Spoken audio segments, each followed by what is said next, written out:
Good morning friends, I welcome you all in my channel HS Preparation with Pradeep.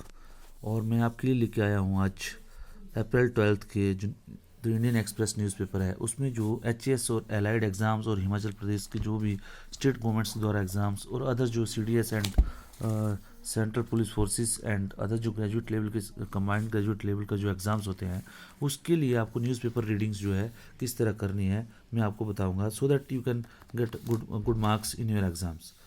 तो जो Indian express newspaper है इनकी 12 अप्रैल 2021 की, तो इसमें जो आपको पता है जो आपके जो टॉपिक्स चल रहे हैं उसमें से इम्पोर्टेंट आपको क्या चीज़ है जो आपके काम की एग्ज़ाम के काम के है। जो पहला पेज है देखो इसमें कुछ इम्पोर्टेंट कुछ है नहीं, ठीक है। उसके बाद ये कभी चला हुआ देखो टीका उत्सव। टीका उत्सव आपको पता होना चाहिए कि कुछ नहीं है। टीका उत्सव जो है it is a vaccination drive between April 11 to 14, ठीक है। तो आपको कई बार हो सकता है किसी भी एग्ज़ाम में एक क्वेश्चन पूछा सकता है कि टीका उत्सव क्या है, ठीक है। तो you must be knowing that it is just a vaccination drive, okay, of government of India. उसके बाद ये किधर पेज नंबर 5 पे एक्सप्लेन करके मैं हमेशा बोलता हूँ कि ये जो पेज है इसमें बहुत काम की चीज़ें आती है और it can help you lot in your any of the exam when you are no continue reading this newspaper. तो आपको एक जो आपका जो एक मेंटल लेवल है और जो इंटेलिजेंस लेवल है थोड़ा सा जो है इंक्रीज हो जाता है।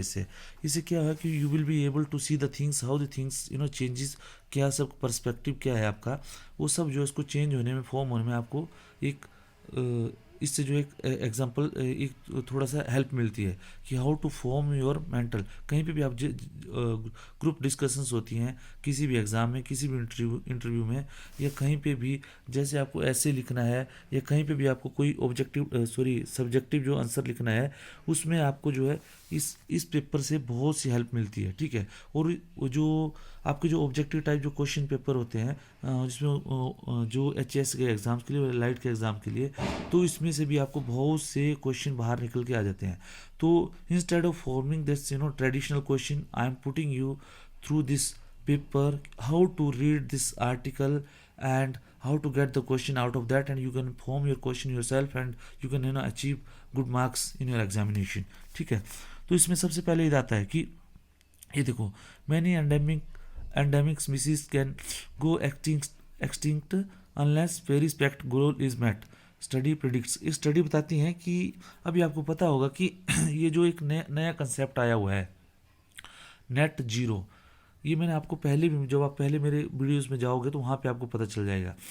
नेट जीरो कंसेप्ट आया है पेरिस क्लाइमेट चेंज से। क्लाइमेट चेंज का मैंने आपको बताया कि टॉपिक जो है कहीं पे भी ले लो आप, ये एवरग्रीन टॉपिक है, इसमें ऐसे भी आता है और ऐसे से लेके पेपर GS 1 2 3 में कहीं से भी क्वेश्चन आ जाते हैं। तो आपको, और अलाइड एग्जाम्स में भी इसमें ऐसे आता है, ठीक है। बाकी दूसरे एग्जाम्स में भी इसमें कुछ ना कुछ क्लाइमेट चेंज से आता ही है।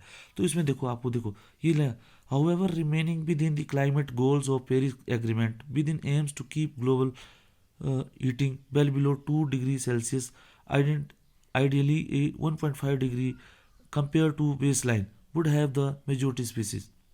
इसमें ये बताया गया आर्टिकल में कि अगर टेम्परेचर बढ़ता है, अगर टेम्परेचर 3 डिग्री तक बढ़ता है तो इसमें कितनी परसेंट जो है लैंड पे, कितनी परसेंट जो है आइलैंड पे, कितनी परसेंट जो है सी पे, कितनी परसेंट जो है इसमें माउंटेन पे स्पीसीज जो है उसमें कितनी हमारी जो स्पीसीज जो है इस धरती से गायब हो जाएंगी। और आपको पता है कि अगर हमें धरती की बायोडाइवर्सिटी बना के रखनी है तो इसको जो है जो हमें जो है क्लाइमेट को भी मेंटेन करके रखना पड़ेगा। तो क्लाइमेट को मेंटेन करने के लिए सबसे इम्पोर्टेंट है ग्रीन हाउस गैसेस का एमिशन, और उसके बाद जो है आपका ये जो आपकी जो ग्रीन हाउस गैसेस का एमिशन एंड दूसरी जो चीज़ें हैं जैसे मान लो जिससे एनवायरनमेंट पोल्यूट होता है, ठीक है, जो हमारी एक्टिविटीज़ हैं एंथ्रोपोजेनिक एक्टिविटी बोलते हैं उसको, जो ह्यूमन एक्टिविटीज़ हैं, और दूसरी जो भी हम प्रोसेसेस करते हैं, केमिकल यूज़ करते हैं, कुछ भी करते हैं, उन सब को हमें कैसे कम करना है, इसमें से थोड़ा थोड़ा आपको आपको डेटा जो है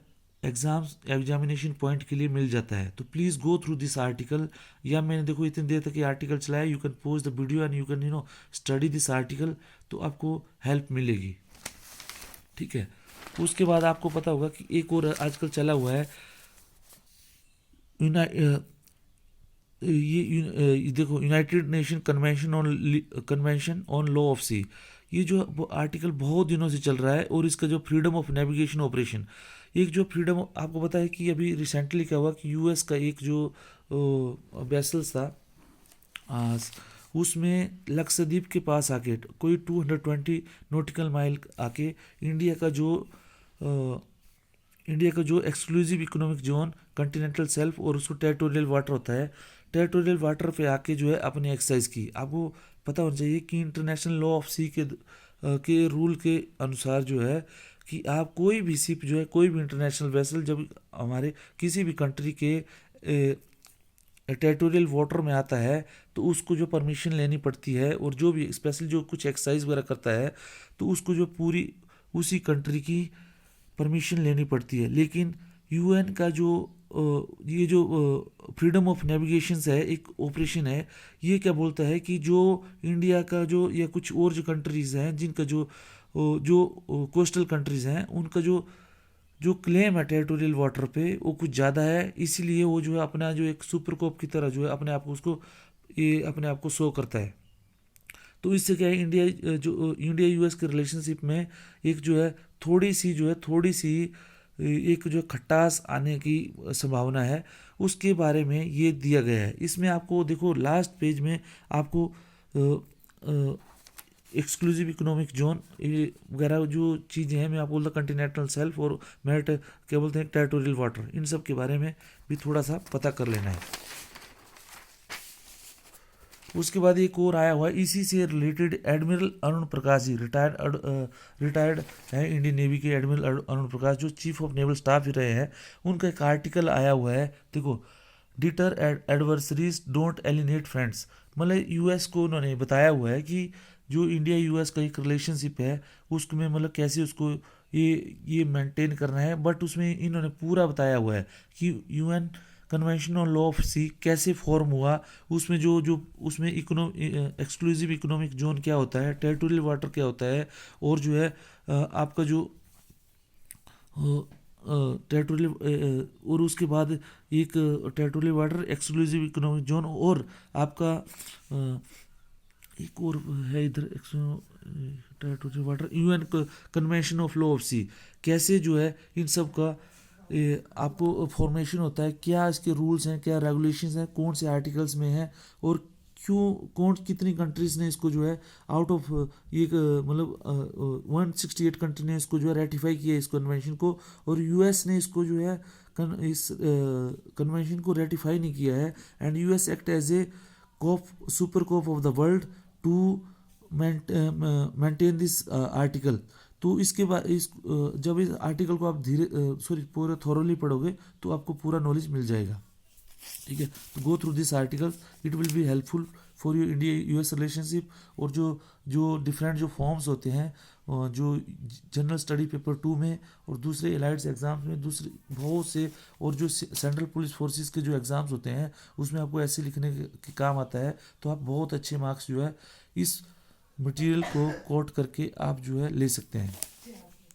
उसके बाद जो है एक और आया हुआ है lesson from the first lockdown. इसमें जो फर्स्ट लॉकडाउन से गवर्नमेंट ऑफ इंडिया की जो स्ट्रेटजी रही है उसमें एक स्टडी आई हुई है, जो गरीब कल्याण रोजगार योजना, जो इस तरफ की जो योजनाएं जो गवर्नमेंट ने बनाई थी उसके रिलेटेड जो है इधर दिया गया है। Please go through this article, ये भी आपके लिए हेल्पफुल होता है। ठीक है, और उसके बाद जो है एक और आर्टिकल आया है जो जर्मन के जो मिनिस्टर्स हैं फॉरेन अफेयर के, जर्मनी के फॉरेन अफेयर के मिनिस्टर्स हैं, उनका नाम है हिको मैस। ठीक है, हिको मैस, उन्होंने एक आर्टिकल दिया है India Europe and Asia post Covid. उसमें आपको पता चला हुआ है कि आपको ये पता होना चाहिए कि जो इंटरनेशनल रिलेशन में एक टर्म चलती है कि 19th century was of Europe, 20th was of America, and in 21st century will be of Asia. लेकिन उसमें जो एशिया में सबसे इम्पोर्टेंट जो पकड़ रहा है that is the term that is Indo Pacific. Indo Pacific जो है इंडिया और जो इंडियन ओशियन और पैसिफिक ओशियन, इसको एक टर्म दी गई है। तो इसमें जो रिलेटेड जो है इन्होंने एक आर्टिकल दिया गया है कि कैसे जो है लोग जो वर्ल्ड ओवर जो है इसमें क्या हो रहा है, फ्री ट्रेड एग्रीमेंट हो रहे हैं, पायरेसी से रिलेटेड जो एग्रीमेंट हो रहे हैं, सिक्योरिटी को इंटरनल सिक्योरिटी हो गया, क्लाइमेट चेंज से रिलेटेड हो रहे हैं, कोविड को लेके ये आपस में अलायंस हो रही है, ठीक है। ह्यूमन राइट्स के बारे में, जहाँ पे ह्यूमन राइट्स वायलेशन हो रहा है, आपको पता है चाइना में हो रहा है, जैसे म्यांमार में हो रहा है, तो उसको लेके जो है सब जो है अपना जो अपने इंटरेस्ट जो है अपने आगे रख के बातें कर रहे हैं। तो उससे रिलेटेड भी ये जो आर्टिकल है, इसको आप जब आप पढ़ोगे तो आपको बहुत सी नॉलेज मिलेगी। तो आप जो है प्लीज़ इस आर्टिकल को पढ़िए, ठीक है। उसके बाद जो है एक वो स्टेयरिंग द वाटर, ये फिर उसी से रिलेटेड आ गया है, जो यूएस जो फ्रीडम ऑफ नेविगेशन है उससे रिलेटेड आ गया है। तो इसको पढ़िए आप, ठीक है। तो आई थिंक जब आप इतने सारे जब पढ़ोगे आप, तो आपको इन आर्टिकल से आपको बहुत से एक जो है एक नंबर के जो जो ऑब्जेक्टिव जो सब्जेक्टिव जो क्वेश्चन है वो भी मिल जाएंगे। और उसके बाद जो है आपको ऐसे के लिए बहुत सी नॉलेज मिल जाएगी। और उसके बाद जो है आपको एग्ज़ाम्स के लिए कैसे आर्टिकल्स लिखने हैं, जो सब्जेक्टिव पेपर है उसमें कैसे अटैम्प्ट करना है, बहुत सा आपको स्टडी मटेरियल मिल जाएगा। तो you will be able to get a good marks, okay. तो I think this much is enough for today. Divya Himachal में आज का कुछ ऐसा स्पेशल लगा नहीं मुझे जो आपकी एग्जामिनेशन पॉइंट के लिए हेल्पफुल है, और यही काफ़ी है। बाकी I will come with today's newspaper, that is tomorrow, और शाम तक मैं दूसरा वीडियो लोड कर दूंगा, ठीक है। Thank you very much gentleman. एक रिक्वेस्ट है, please like, subscribe and share my channel so that it will be helpful to you all and other friends, and I get motivated to make more of the video, such video. Thank you.